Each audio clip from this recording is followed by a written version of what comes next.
Hi, welcome to the Football's Football Show. I am Tam McManus. Joining me today is Alan Rough, and our special guest is Kris Doolan. Dools, great to have you in today. First question.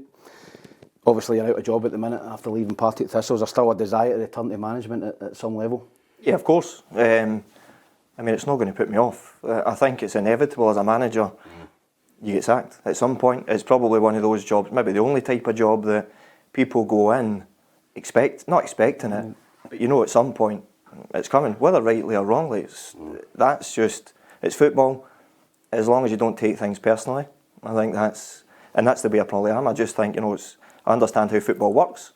I'm willing to go again, and I think all the things I've learned.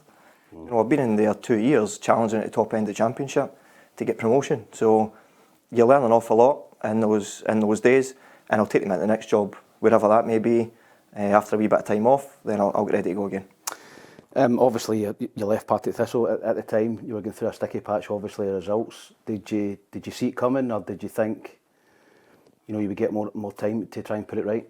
I think, look, I would say 6 weeks probably in the lead up to me leaving, we were poor. Results were poor, performances were poor. But going through the January window, you start to get a wee sense that things maybe aren't right. And we start losing a lot of players to claw back money, and then it's like, when are we getting players in? That never really happened. So I kind of started to feel that the writing might be on the wall. But one result changes that, and I know that. But it never came. But again, it's football. We're still in a playoff position. The club's still in a playoff position. They'll make the playoffs. And Thistle should be in the playoffs. Let's be honest. They should be year in, year out.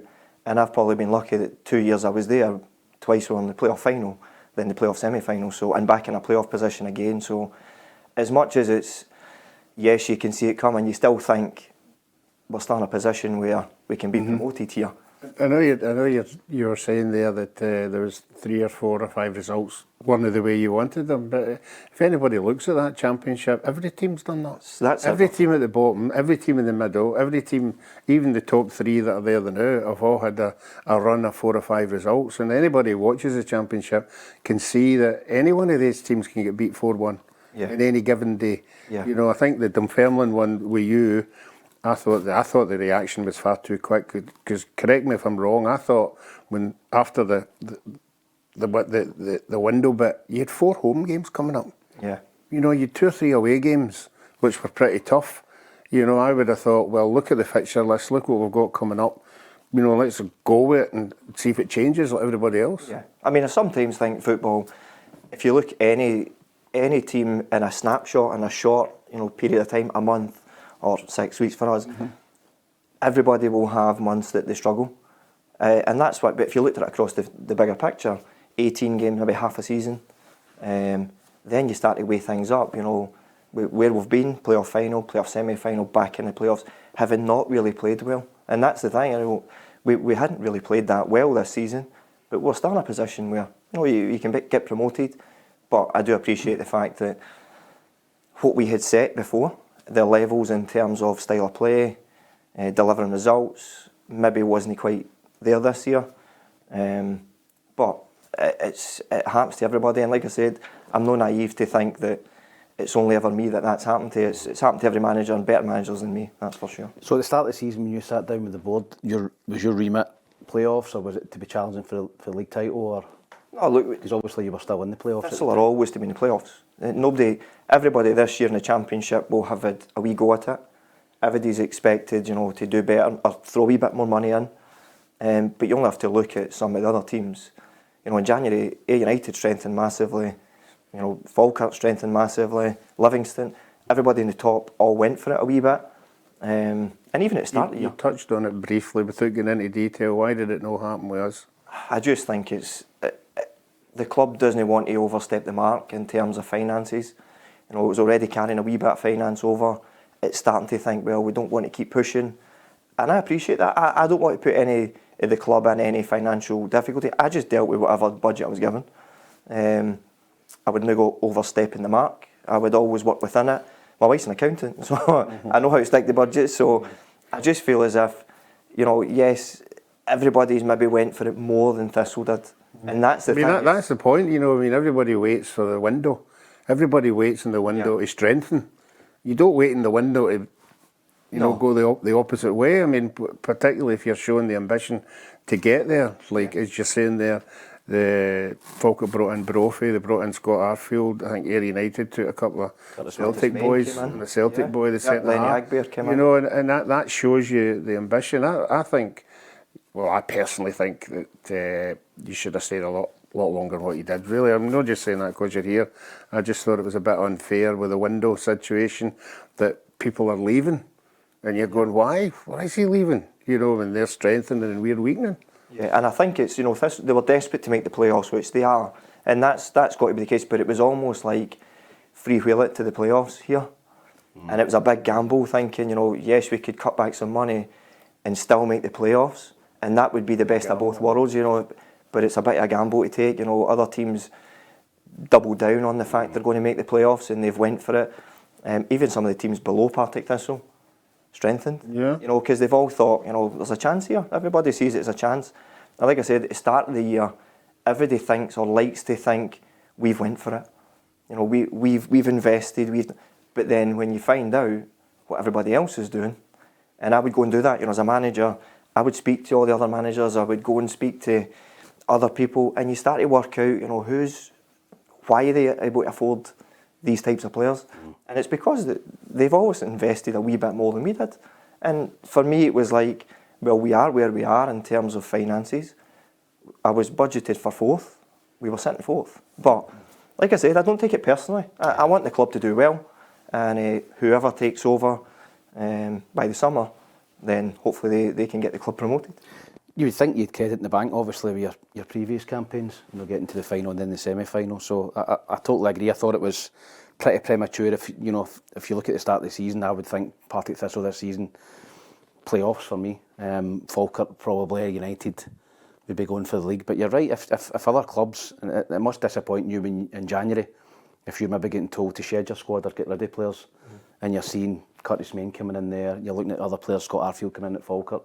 You must have been thinking, well, you know, at least give me a chance to try and get closer to them. And I don't think even in January, you're not asking for more investment. You know, you've freed up money within a budget that's there to just go and access that money. That's what you would expect to do. But like I say, finances, I don't dwell on it, because I think if you end up going round in circles. We were given a budget, you want to stick to that budget, but we did.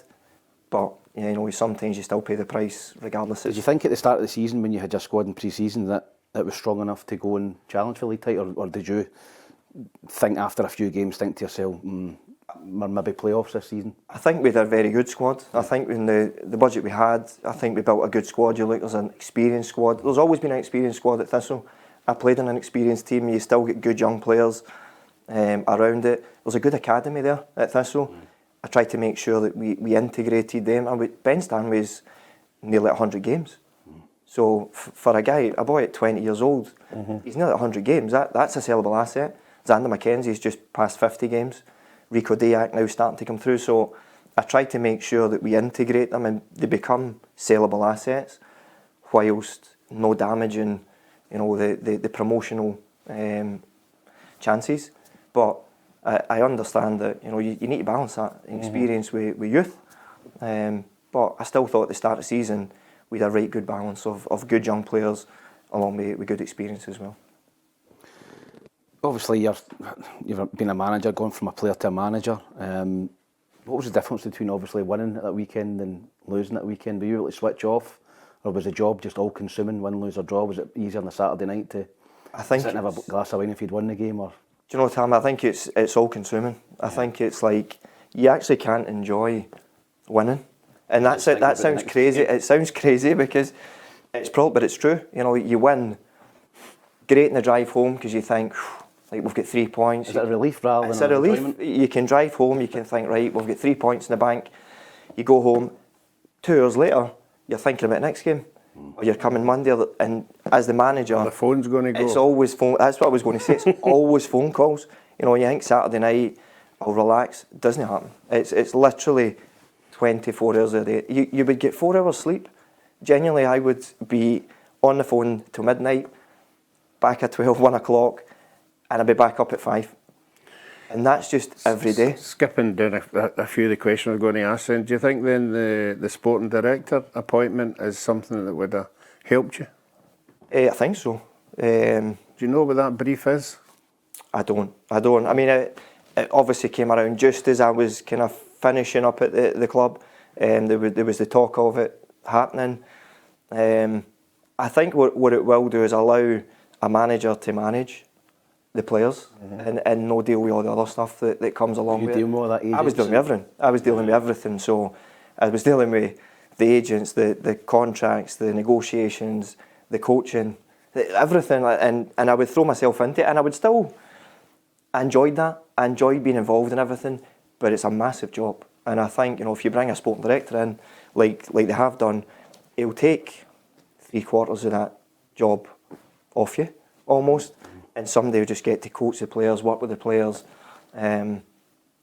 But I think it is a good thing to bring in. Financially, is it the right thing for the club? They'll cut the budget and bring a sport director. I remember John Lambie used to always, I think it was Jerry Collins used to say that at meetings and that, they used to say something about the money side of it, and you go, why are we spending that?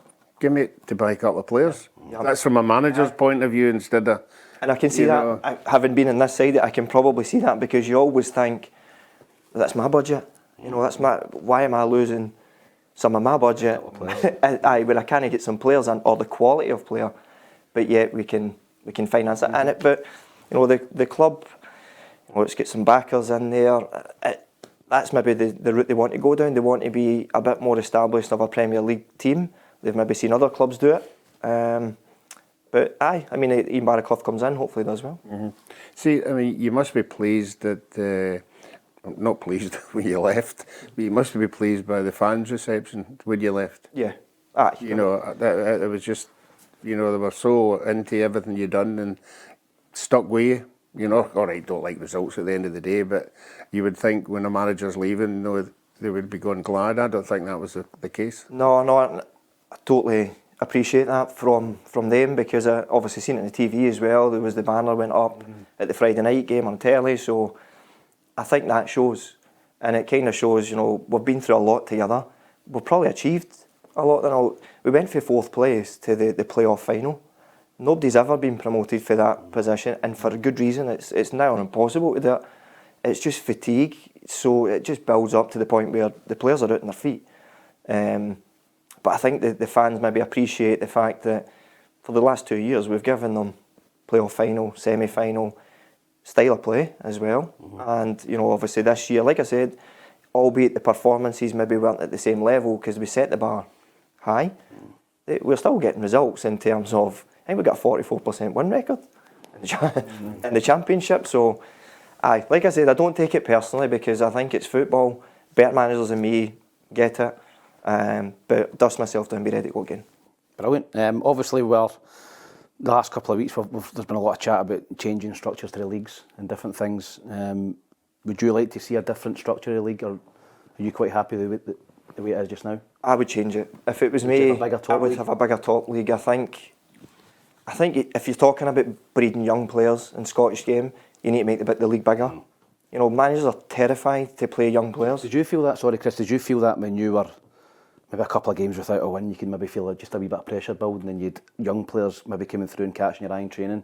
You thought to yourself, that's not really the time for me to put them in. Whereas in a bigger league, there'd be less pressure on you to get results. You could maybe throw them in or bleed them in a wee bit quicker. And you don't want to be disrespectful or harmful to the young players. Throw them into games and you're expecting them to deliver, and they can't, just because of the pressure that's maybe on them.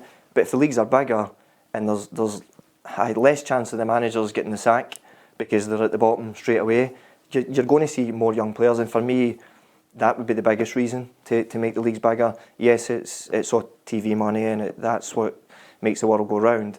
But I think in terms of fans coming to watch their own young players, you need to make the league bigger. Obviously, we've been in the Premier League, we've played there. You play the same teams all the time. You get kind of fed up going to the same grounds. You want to see different teams. So that would just a bigger top league? I would say, obviously that... Would you go 14, 16? I would go 16. Honestly, 16. I would think if you made it 16, it would be so much more It'd be so more enjoyable for fans. It would be for players as well. Travelling at different grounds. You know, look at some of the teams in the Championship. Obviously, not being biased because I've just come out the Championship, but there's teams in the Championship. Premier League teams were desperate for Partick Thistle to come up because of the fan base. You look at the playoff games and the crowd we took. They want to see that every week. They want Falkirk's Stadium, Falkirk's following 7,000 or something at the game. They don't get that just now at all the Premier League games. So for me, I would make it as big as possible. And like I said, I think one of the big reasons is young players as well. Talking about the playoffs, obviously it's a painful, some painful memories for you. I think it's been a welcome addition. It wasn't when I was playing. It was basically one down, one up, and there was no playoffs. So I think it's definitely improved the league in terms of teams having something to play for towards the end of the season, whether that's at the bottom or the top. But we'll talk you through the first one. Obviously, you get to Ross County in the final. You go 3-0 up in the tie with 20 minutes to go. You're heavy favourites to go through. Is there anything that you would change from that point onwards? Probably. I mean, the referee's decision to give them a penalty. You look at some of the decisions as well. I mean, it genuinely felt to me that day it was like we're doomed here when that decision gets overturned. And then he had a red card, and he brought him back. He brought him back on, and I thought, you know, we are doing the impossible here, but it's starting to turn. I think we've got 20 minutes to go. Our players were out on their feet, and that was the point to me that I was talking to Paul, the assistant, and I looked and I thought, our players are genuinely out on their feet. I'm looking at the bench for Ross County and the level of players they're bringing on, the physicality they're bringing on. We didn't have that. And, you know, yes, we had some injuries. We probably were missing Harry Milne. At that time, he was out for a few months with his hamstring. I believe if Harry Milne was in the team, we would have won. And I don't want to say everything came down his side. Everything, and it was just at the end. Sheer tiredness. You know, I think if Harry Milne is in the team, that extra bit of physicality, the bit of balance to the team, because we still had guys like Kevin Holt, Brownlee, Muirhead with a lot of physicality on there, but they were out on their feet. I just, like I said, I thought that last 20 minutes, the balls, the long balls that were coming, we just couldn't deal with it. And then we made mistakes. You know, they score a goal, we kick off, pass the ball at the park, they took a quick throw in, crossed it and scored. And you think, you know, it's just mistakes you just wouldn't make as a fresh player. But when you've had game after game after game in a short space of time, they're the type of mistakes that you do make, unfortunately. And there was a time in the first leg when we were up 2-0, but they had a shot cleared off the line. I mean, it was silly wee things like that. No, you go, well, we're up anyway, it'll be okay, it'll be fine. But if that goes in, that's it, done and dusted. I think if it was 3-0 going up to Ross County, it's almost a sigh of relief. It's like, you know, we were almost 1 foot in the Premier League here. I think at 2-0, albeit we go 3-0, I think at 2-0 there's still a thought for Ross County that they're in this. And like I said, they almost just threw it. They threw everything at us. And the boys were great. They stood up to it. But it's hard. It was hard, and it was the end and squad depth. I think fatigue just, like I said, I was looking at the player and they were out on their feet, no through a lack of effort. We had chances to win. You know, even in extra time, we're the team that has a couple of chances to score, and we don't take it. Then it goes to penalty kicks, and you think, well, anything can happen here. And then obviously the following year we get the semi-finals, penalty kicks again, and it's like a flip of a coin. Anything can happen. I was just about to go on to the second playoff. Was that more painful than the first one, or was the first one just you're that close to getting into the Premier League? And I think I take it after the game, the boys were just devastated, dejected in the dressing room, and just. I mean, I think the first one, because it's 20 minutes, and that's what it'll always look like. It's 20 minutes. Whereas, you know, the second one was a semi-final. I think we were probably more equipped to if we get past Raith Rovers, we'd be more equipped to go up against Ross County at that point in that game than we maybe were previously, because we're a bit fresher. And I had tried to make sure we learned for the year before that players coming into the playoffs were fresher, because I knew how gruelling it was going to be. But, you know, even you look at the Raith Rovers game, I think Brian Graham has a chance with 30 seconds to go, 10 seconds to go maybe, and it's a chance he would take 9 out of 10, and we don't score again. That feeling in the pit of your stomach thinking, are we doomed? Are we doomed here again? And then it goes to penalty kicks, and unfortunately we went out again. But sore one to take. Obviously, we're still talking about your management career, Kris, and negativity in terms of managers, negativity for the stands. I know you're a club legend as a player, rightfully so, but that negativity, did that affect you on the pitch? Did that affect your family, maybe coming to the games in the stand, you know, listening to maybe getting stick for supporters when things were not going well? I mean, I have to say, at Thistle, I genuinely was well backed. Yep. You know, fans, I wouldn't come out and say, oh, they were giving me abuse. I know that happens. I know that everybody hates when you lose. I hate when we lose. But I still feel, yes, there's rumblings, but I never felt that things are turning on me here. No. You know, that the supporters aren't with me. I can see how it rattles through other teams, and I'm looking at other clubs thinking, it's got to affect you, and there's no way it can't. It affected me anyway. Even though you think fans are still with you, you hate when you get beat. You hate if you see, we had a chance to win today, we missed it, I get the blame. And that's what happens as a manager. I didn't miss the chance on the pitch, but you get the blame. Do you think it's hard that they handle being a player and then a manager? You know, because you want to do so well, because you've been there that long, you know the demands, and you don't want to see fans turning on anybody. Yeah. You know, so it must be a hard shift. Aye. I mean, I went through a lot as a player there. And I've seen everything. That's probably what stood me in good stead as a manager, is that I'd seen the club at its strongest, and I'd also seen it at its weakest. You know, I came into the club when it had no money. It was literally on its knees. And then we've had a time when we went to the Premier League. We've been in the top 6 of the Premier League. We've been really strong on and off the park. And you think, well, I've seen everything. And then slowly things start changing again, and it's, as you know, it's up and down all the time. So, it probably equipped me well enough in that regard to be the manager and deal behind the scenes with things. But I still, you don't like when you feel like you've let fans down. If you lose a game, you feel like you've kind of let people down, albeit you're not actually on the park, and there's only so much you can do. You can coach them, you can guide them. Once they go on the pitch, we've all been there, you're the player, you've got to deliver things. Do you think luck plays a huge part in management? I mean, you're talking about the 2 penalty shootouts that you lost. You know, on another day you win those 2. You maybe obviously you're in Premier League and one of them.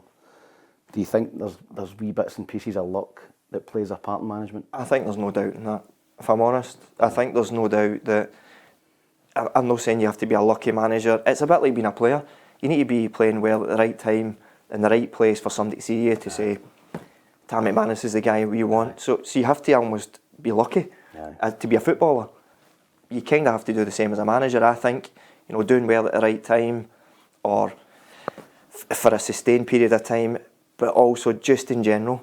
I think you just need to carry a wee bit of luck. You go into big games, it's literally, it could be anything. You could flip a coin, especially Championship teams. You could flip a coin, and that could be the winner.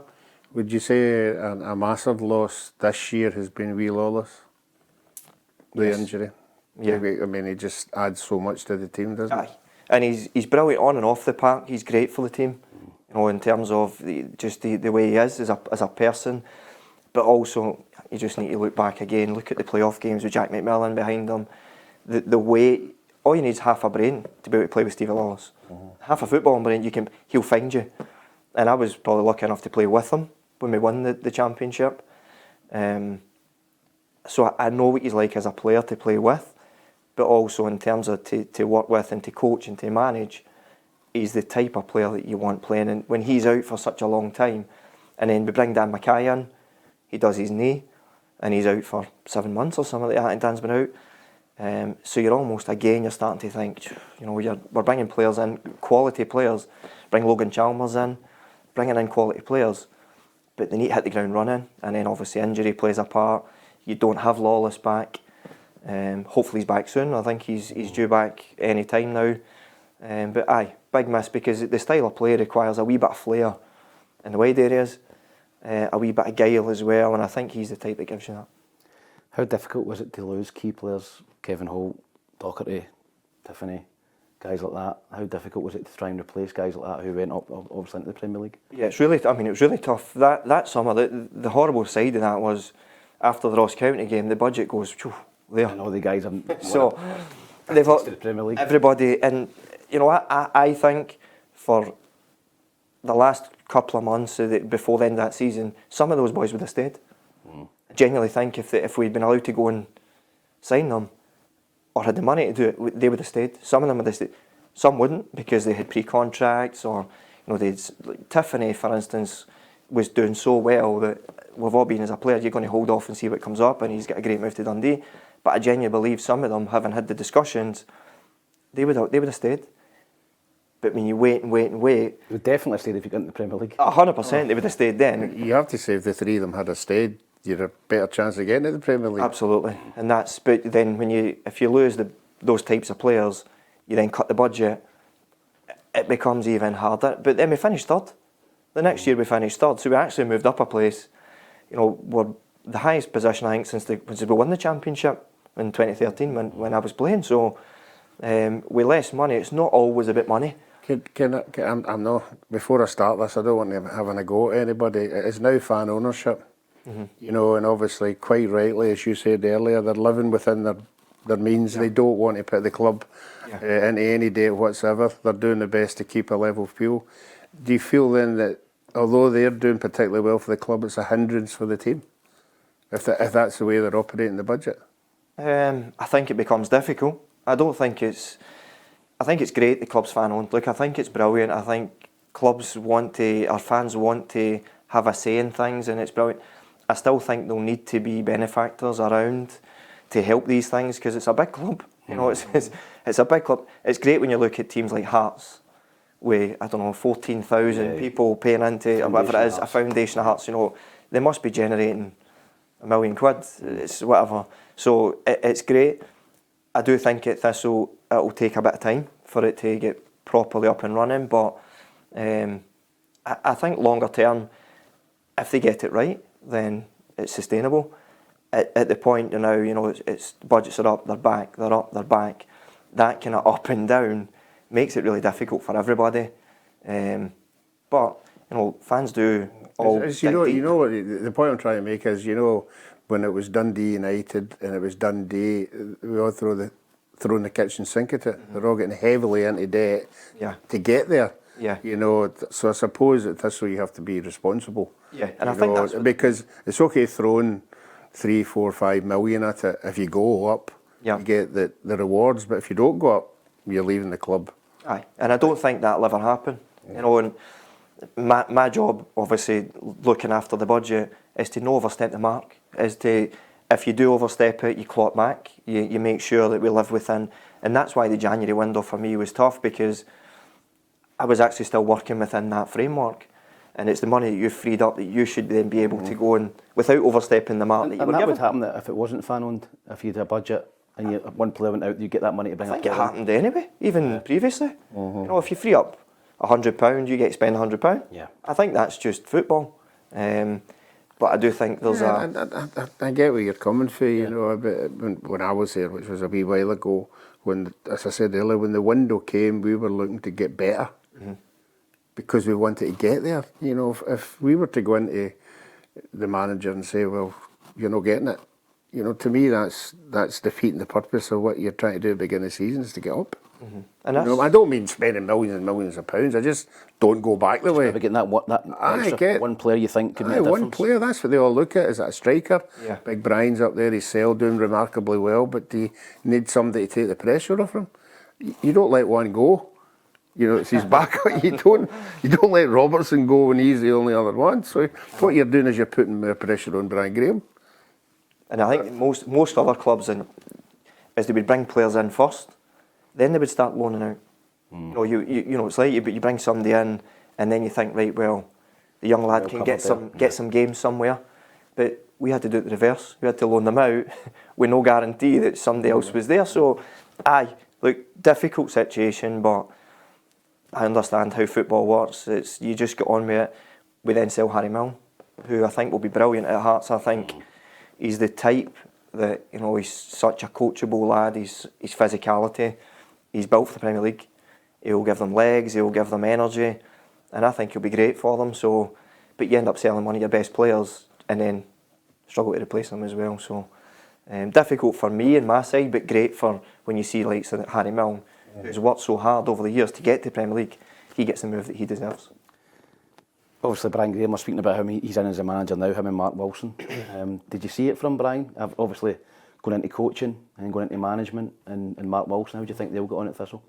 They're obviously doing pretty well at the minute. Aye, that's it. I mean, they just continue what's happening. They try and make sure that they make the playoffs, which, I mean, when I left, we were 6 points clear. So, to me, to chuck away 6 points, when all the teams below you need to play each other, is probably wasn't really going to happen, I didn't think. And I think I'd said previously, see if we'd finished 5th, I would have walked away. Genuinely, I would have walked away because I thought I want to do the best for Thistle. I was told to make the playoffs. If I didn't, I would have just stepped back. But it's still in the playoffs.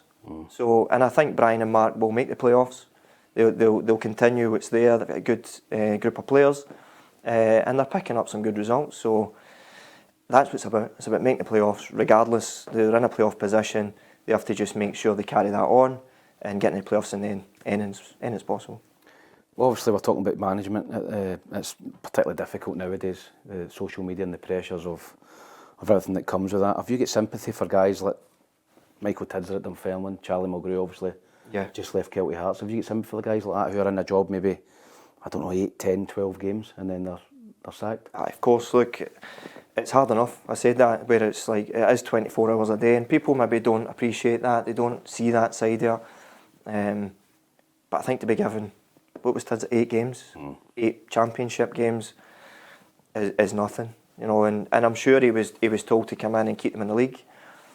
You need to kind of wait and see, does he do it or not? To me, it's difficult, but managers always carry the can, and we know that, we know the job, but you can't change 24 players. That's the thing, isn't it? No, it's tough because 8 games, you're not going to change too much. You're slowly but surely, I'm guessing Tidser would be trying to tweak things, trying to change maybe a style of play. You can't just throw everything and change everything at once. But to get 8 games in a championship season is a tough one. And Charlie's on a pro licence with me just now. 11 or 12 games for Charlie. So again, first managerial. It must take longer to implement your ideas, isn't it? Aye, it definitely does. Look, to me, I've been that guy where you come in and you have to try and steady things a wee bit, but you still want to put your own spin on things. But what I probably learned was you can't change it all at once. You have to slowly drip your ideas in, and then till you get the way you want to play. But that takes time. But then it goes back to owners as well. You've got to trust. Yeah, there's got to be a bit of trust, particularly Dunfermline. I mean, I don't know what was going on behind the scenes, but if you listen to everything that's going on, it's not the way to run a football club. You try to the manager situation and that people were wanting to decide what to do and what not to do. You've got to have a bit of respect that you've appointed this guy for the reasons that you've appointed him, and give him time to get it right. Even you're talking about social media. Social media now is probably the biggest hindrance for managers. As much as owners and people above, social media can be just sheer nastiness more than anything. Yeah. Tom could tell you that. And it's just it's a horrible place for football. I mean, if I was a footballer nowadays, I wouldn't be on it. Nobody goes on social media to write anything good. Let's be honest. Did you tell your players to stay off it? I and no, because how do you tell people stay off social media? You've got guys at 17, 18, 19, that's their lives. It's go home and check but don't expect to read anything positive. That would be my advice to them. If you go and check it, don't expect to see anything nice, because 90% of it's not. But if you take it personally, then it's maybe not the right thing to be reading. But if you can stay away from it, or you can just let it roll off your back, then that's fine. But I just think it's nowadays. You look at years gone by, it must have been easier to manage and make mistakes and go home, and the first thing you do is you pick up your phone and you've got every on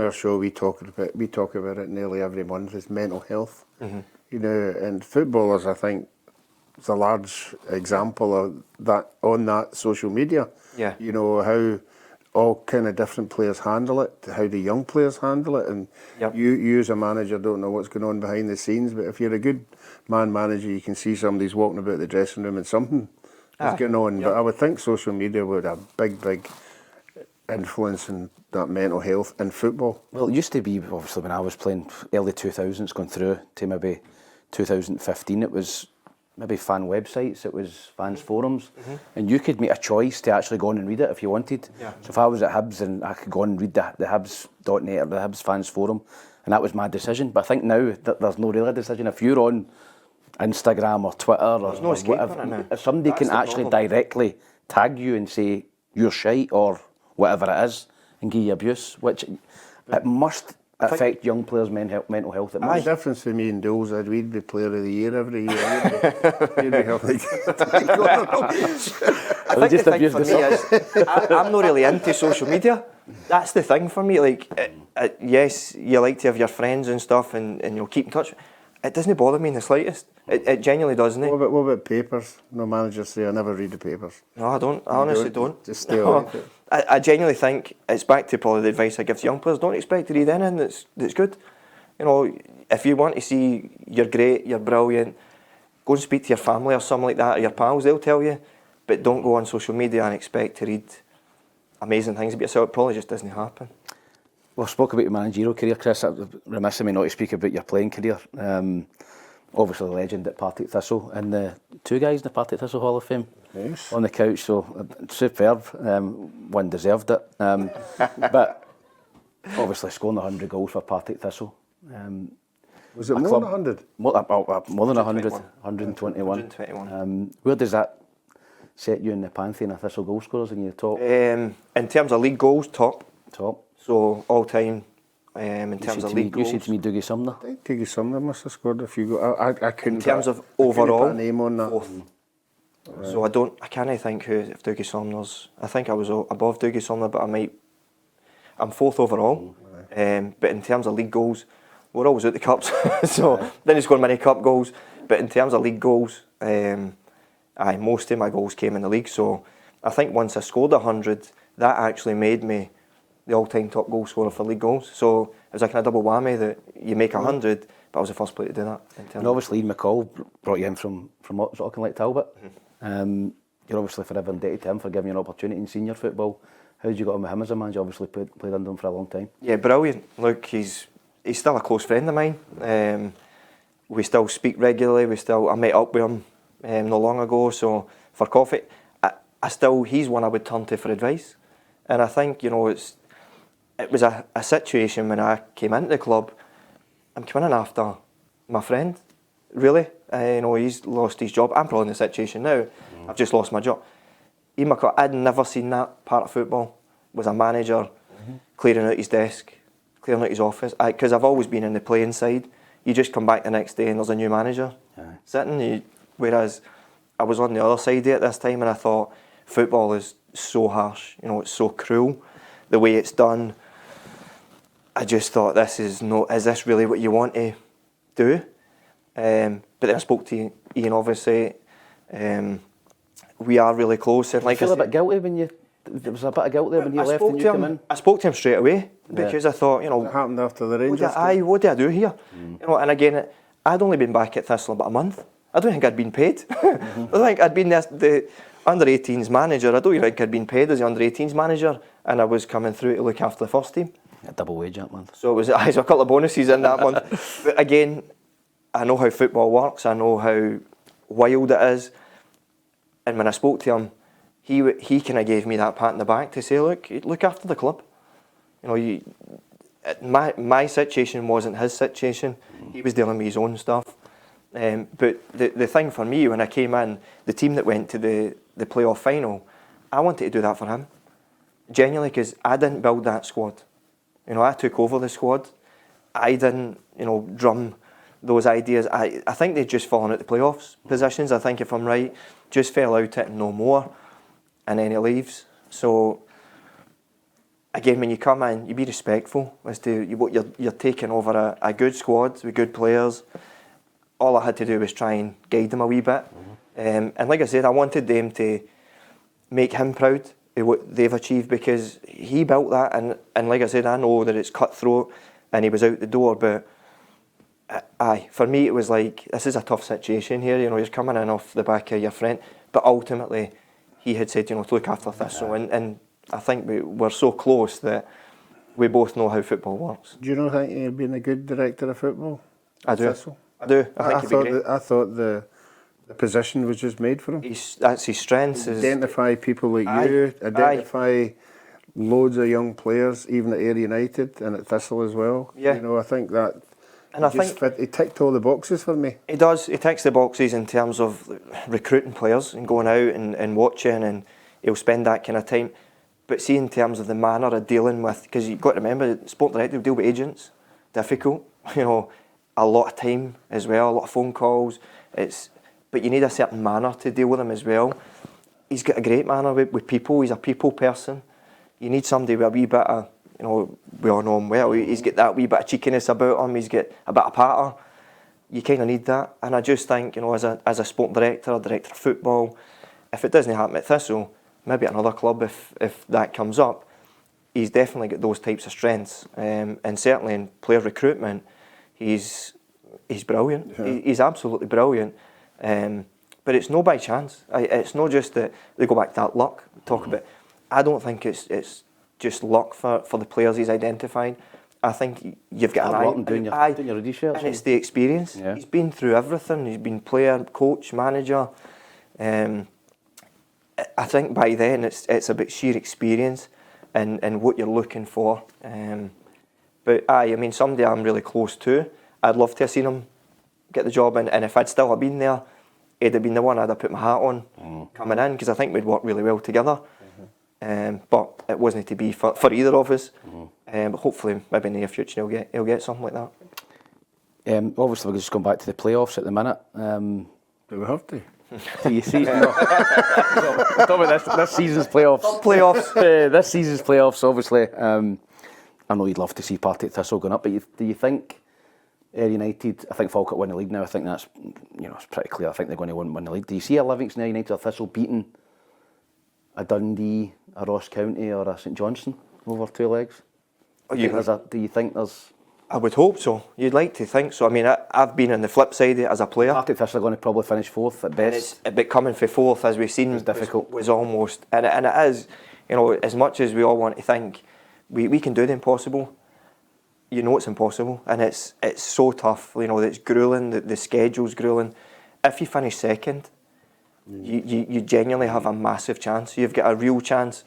3rd and 4th. I just think it cut each other's throats. You think? You almost cancel each other out, and the second is just waiting to wipe you out the equation. We kind of got through that, but then again you come up against it's all geared around helping the Premier League teams, isn't it? I've been there as a player where we actually came out the Premier League to Livingston in the playoffs. Again, they're sitting waiting on you. We're sitting waiting on them. When they're in the Championship and they're going through game after game. Generally, if you come out of the Championship, you're on a winning run. Aye, and that's the difference. We came off a game or a season where you're used to losing and scraping results, and it's been tough. You're playing a team that's flying, and it's even just the mentality of it's draining for the Premier League team. But I think in a one-off game, it'll always be geared around helping the Premier League teams. But you'd always like to think that a Championship team, certainly this season, you see how good the Championship is. Somebody could do it, but it certainly makes an exciting finish, that's for sure. Falkirk deserve winners, you think, this season? Obviously, I think they're just going to go and win it, play the best football. I think so. You have a lot of respect for John McGlynn as a manager? Oh, loads. Terrific manager. Not just the style of play. I think his man management for players, the way that he keeps the group together is terrific. He's non-stop football. Obviously, he just talks football all the time, but that just breeds onto your players, and I think it's that enthusiasm. If you ever lose that enthusiasm, you're as well no in football. For me, if you don't have the enthusiasm, then what's the point? I think he's got that, and again, you look at the way his team play, and it's so like Celtic. It's almost scary at times, because I think he was in at Celtic for a wee point with Brendan Rodgers. He's clearly picked up lots, the inverted fullbacks, the inverted wide players. And they probably gave Celtic their toughest game, domestically one of the toughest games at Parkhead. It doesn't surprise me, because I just think that he's recruited well. He's got a team that's come up for League One flying. the togetherness, like I spoke about, and look what happens. He's kept most of that team together, albeit they've added Brophy, they've added, Arfield, real good experience there. But the crux of that team is came up for League One, and to do back-to-back promotions would be amazing for them. Just going back to Partick Thistle, obviously Brian Graham's in the job right now. Would you give him the job full time? I think they've been given it to the summer. Yeah, given it to the summer. In terms of next season, if they... I don't make the decisions, clearly. I think it's... by the summer, I think the club might know what they're going to do. I think what they want to do really is get a sporting director in and then allow him to guide them a wee bit in terms of football, because you think in boards... You think he'll pick the manager, the sporting director?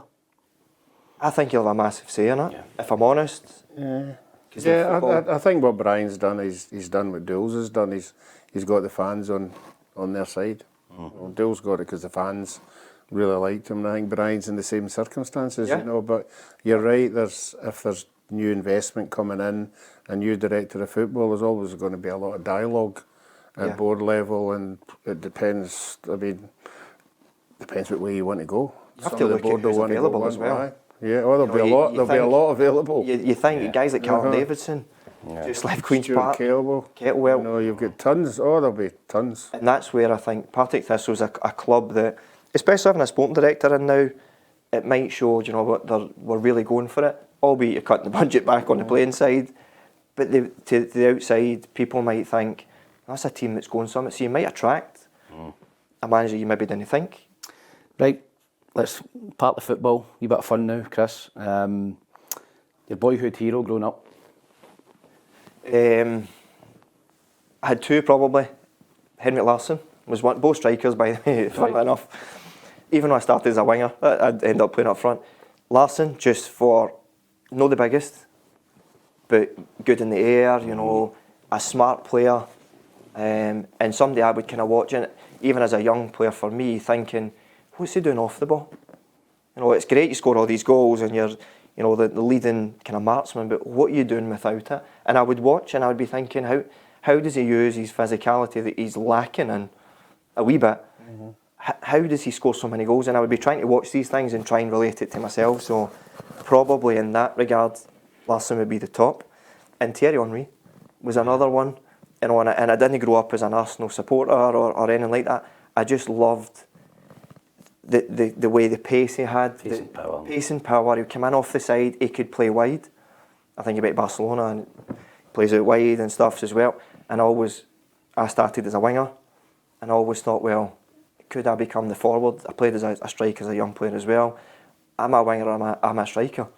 I need to decide, I need to find a position, or it could be both.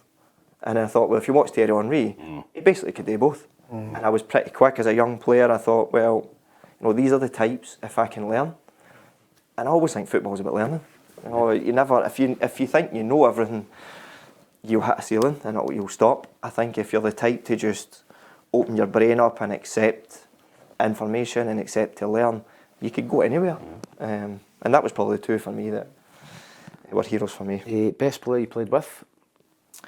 I played with a lot of good players actually. Chris Erskine was amazing. We both gave always the two, weren't it? Where did Chris come from again? Kilburnley Lade side, and I think McCall signed him as well. McCall brought the two years in. Wow. I came in January. Chris came in the summer. Both came out of junior football, and we just, that way you just hit it off with somebody. Same wavelength on the pitch, off the pitch. We were still really friendly. I'm actually meeting him this weekend. He's coming down to the house, so I think there's that connection away from football, and I think sometimes you can see that on the park. There's a real togetherness on the park as well. Get away from the football just for a minute. Which one of the two was it that won the car at the Player of the Year award? Chris. He didn't give it back, did he? He took the keys away. I can remember Mark Twaddle winning the car as well. That's right. I was there. I was playing with Twads at the time. We came in after the game. And for some reason, Partick Thistle used to enter the players into the lottery or whatever it was called at the time. You didn't get an option at that point. It was just like 10 quid a month or so you pay into it. Right. Probably no expecting anybody to ever win it. And there was a car behind the goals sitting, and it must have been there for weeks. Nobody's ever won it at all. It's this fancy new car. We came in after the game, And I can't remember if somebody for the board popped their head in and said, "Mark Twaddle, you've won the car." And I think there was, he's jumped up and down, right, brilliant. And I think there was an expectancy that he would just give it hand it back. No, I know Big Twads, there's no way he was handing it back. As you know, Twads, he was looking for the keys. And, there was this whole, but you're not a fan. And he said, well, I pay into it the same way as every fan does. And I've just won it. I mean, I think the car would have been 10 grand, something like that. And you know what Twads is like. Twads wanted every penny of it. So he wanted the keys, he wanted the money. I don't know what he even done with the car. But he certainly didn't give it back, that's for sure. It was up and away after he won it. And Squiddy was probably similar. Kris won. It was actually Chris's wife that won it. We were at the table, and it was like in a prize draw. One of those, put 20 quid in an envelope, and at the end of the night it'll get. And so it was. Heather gets the shout. She wins it.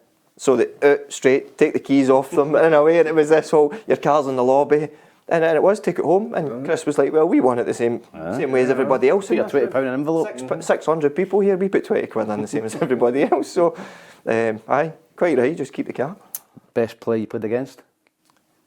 To be honest, it's probably Virgil van Dijk was unbelievable. I think everybody that played at that time will say that. Anybody in the forward end of the pitch, I can't see anybody. I never watched them, obviously. I think I'd retired with them, but I don't know how you play against him. He never. You can't run him. You can't. No, he never sprinted. No, there's no. He always seemed to be in the right place. You can nick nicks in front of you. I don't know how you do anything against him. I actually remember when we first played Celtic at Parkhead. Everybody disappears up the park, don't they? Thierry goes, the other centre backs away. Just leave 1-on-1 with me. Full backs, and you're thinking, it's 1v1. Like get the ball up to us. And literally, I mean, he didn't break sweat. Within about 2 minutes, I thought, there's no way I am finding a way past this guy. You can't outrun him. You can't protect the ball for him. He's too strong. He's too clever. He nicks in front of you. He never tackles. He just blocks things. So like they always say, good defenders don't need to tackle because they see things coming and they cut them out. He was literally too good for Scottish football. For me, it was too good. And at that time, it was Denier that was the other centre back. So King was on loan for Man City at the time. So two very good centre backs. But you struggle to find a way by Van Dijk. I did once at home. We got a goal. I hit the bar off of a cross. A corner actually, we should have scored. I should have flicked it and I hit the bar. It bounced back, it played wide, got cut across the box and then I scored. But, and even in that game at Firhill, he just strolled every game. Pick your five-a-side team you played with. Do you include yourself? You can include yourself. If you've got that kind of ego, you can include yourself. No, I don't have an ego. Don't worry. I wouldn't pick myself in it. Well, we'll start the goalkeeper. Look, I played with good goalkeepers. Is it everybody you've played with? Everybody. Because I've managed some of them as well. I played or managed. I mean, in terms of goals, I had Thomas Tierney, when we were in the Premier League, came in, who was unbelievable. With Scott Fox as well, so a tough call between the two of them. But Tierney was just, he had that mad part, Eastern European guy who just, he just had a wee bit of craziness, which you maybe need. Probably the best goalkeeper in Partick Thistle's history. It was well. It was certainly when I played. He was terrific.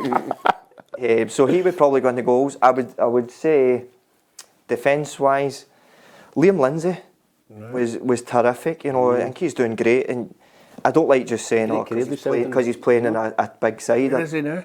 He's at Preston. I'm just trying to wonder if we still get 20% every time. There's every chance. He keeps getting moved. We'll get it now. Although he signed a new contract, I don't think he'll be going anywhere for a while. I think he's staying. But he's been at Stoke, Again, came into the academy, came into the first team.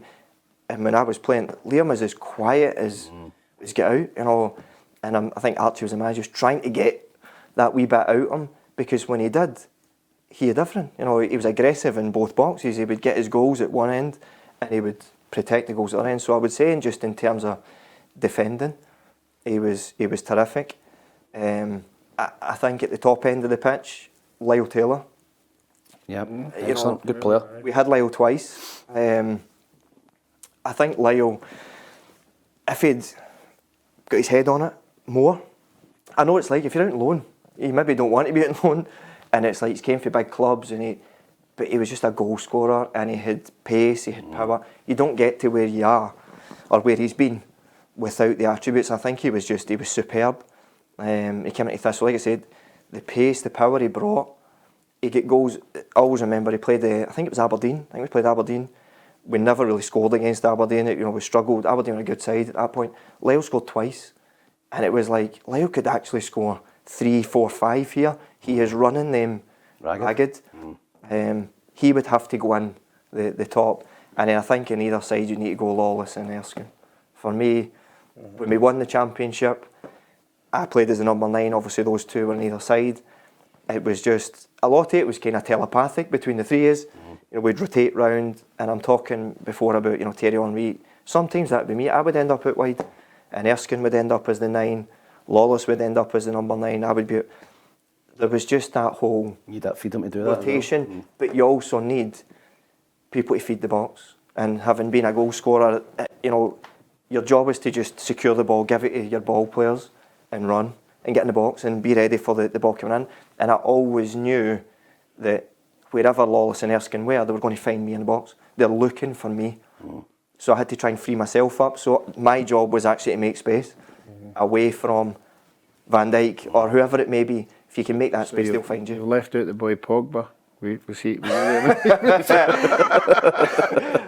I narrowly missed out. He missed out by about 100 goals. But again, I think in terms of that kind of wee diamond in there with a goalkeeper like Cherny, I think you've got a good team there. 3 words to sum you up, Kris. I would say loyal, first of all. Whatever I'm doing, I will stick to it. I will do the best I'm asked to do. And the people that I work for or I'm in about, I'll always be loyal. I've been loyal to Thistle for so many years. I could have left. I could have left so many times. Across the time, I could have went to England. I could have went to bigger clubs in the Premier League, but I wanted to stay. Did you feel that was your home, that was you're comfortable with, and your family was all comfortable there? And the thing for me was, I kept always thinking, is the grass always greener? I could go somewhere else and sit in the stand. You could go to Hibs, I could go to Hearts, but I wouldn't play. And to me it was about, well, I've came from nowhere. I actually came out of nowhere. And I appreciated what I have, or what I had at Thistle. And I thought, they gave me the chance to showcase what I can do. I'm going to stay and do what I can for them. So even though I had chances to leave, money would have been better, yes, but is it all about that? No. So I wanted to be happy. My family were happy. So I would say that loyalty. But I know in football, that's something that gets... It's amazing with somebody with a totally different outlook at the game than me. Doesn't always get bandied about. Another one I would say I'm quite confident in what I'm doing. Because I've seen how to work with teams. I know how to work with teams. I can go out and deliver sessions to anybody. It wouldn't faze me to go out and work with the top level or the bottom level. And I don't have the ego. When you first went into obviously as a manager, yep. The first couple of team talks or training sessions, not quite confident. Honestly, is that because you've done your badges? Because you've been working with the youth level and stuff. I don't even think that prepares you. I'm doing the pro licence just now, but I don't think doing the coaching licences prepares you for management until you're on the pro licence, which is about management. The A, the B, they're all about coaching. They're delivering sessions. It's themes, crossing and finishing. It's attacking the wide areas. It's switch of play. So it's about coaching. I think management's a completely different skill set, if I'm honest.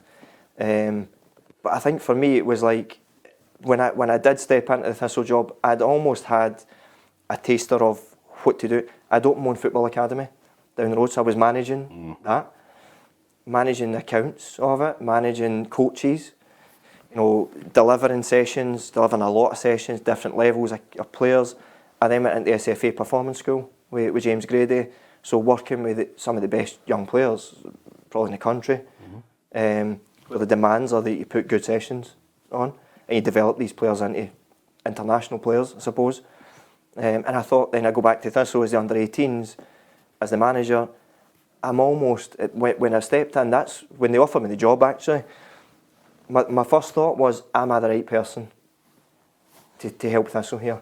Because if I didn't think I was, I wouldn't have took it. I would just have said no. And I thought, no, I am.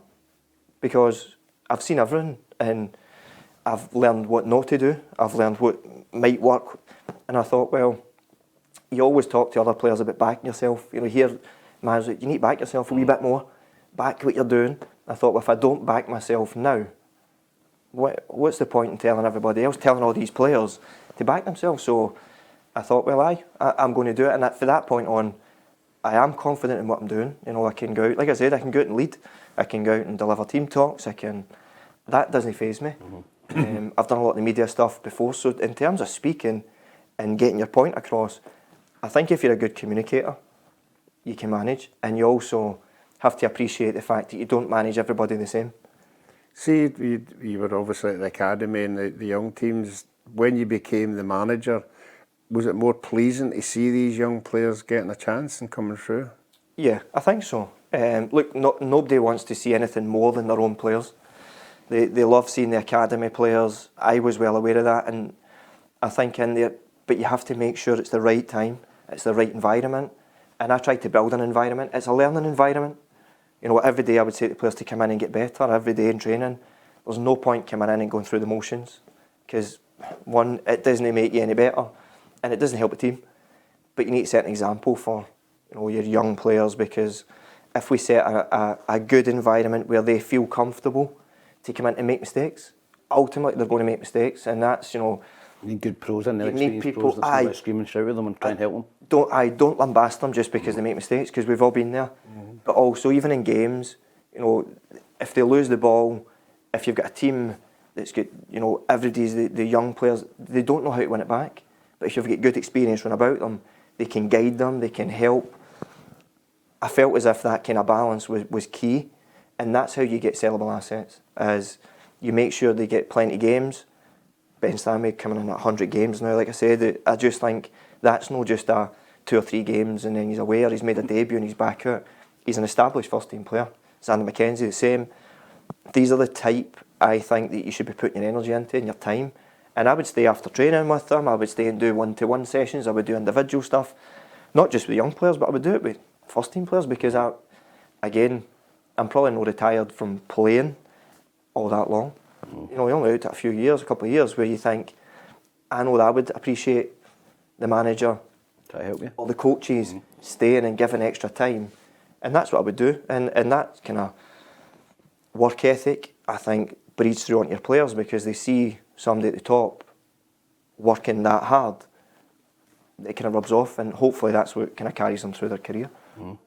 And I mean, that leads you on to the third one about hard working, maybe. Maybe that's I know it's a double-barreled word, but it is constant hard work. It's literally. I think you've came through the hard way as well. You've not come through like an academy and then come through into the first team. And maybe that's why I appreciate it. And you've got Because, and I always remember going back to McCall, I always remember the first day he signed me, after making me feel like I was going to be earning £1,000 a week, until I walked out after signing the contract and I was about £200 a week.